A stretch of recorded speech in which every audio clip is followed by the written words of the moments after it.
সূরা ফাতিহা বুকে হাত দিয়ে পড়লে 7 দিনে কি ফলাফল পাবেন জানলে আপনি অবাক হয়ে যাবেন। আপনি এই আমলটা যদি করতে পারেন 7 দিনের ভিতরে ভালো একটি ফলাফল পাবেন। আমলটি হচ্ছে, আপনি যখন রাতের বেলা ঘুমাবেন 3 বার দুরূদ শরীফ পড়বেন, এরপরে 3 বার ইস্তেগফার পড়বেন। দুরুদের ভিতরে সর্বশ্রেষ্ঠ দুরুদ হচ্ছে দুরুদ ইব্রাহিম, যেটা আমরা নামাজের ভিতরে পড়ি।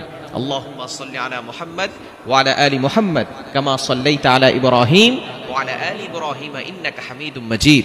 আল্লাহুম্মা বারিক আলা মুহাম্মাদ ওয়া আলা আলি মুহাম্মাদ কামা বারাকতা আলা ইব্রাহিম ওয়া আলা আলি ইব্রাহিম ইন্নাকা হামিদুম মাজিদ। এই দুরুদ ইব্রাহিম হচ্ছে যেটা নামাজের ভিতরে পড়ে সর্বশ্রেষ্ঠ দুরুদ। এটা 3 বার পড়বেন, এরপরে 3 বার ইস্তেগফার পড়বেন। আস্তাগফিরুল্লাহ রাব্বি মিন কুল্লি যামবি ওয়া আতুবু ইলাইহি লা হাওলা ওয়ালা কুওয়াতা ইল্লা বিল্লাহিল আলিয়্যিল আযীম পড়ে এরপরে বুকে হাত দিয়ে আউযুবিল্লাহ বিসমিল্লাহ সহকারে আপনি সূরা ফাতিহা একবার পড়বেন, পড়ে শেষে আবার 3 বার দুরূদ শরীফ পড়বেন।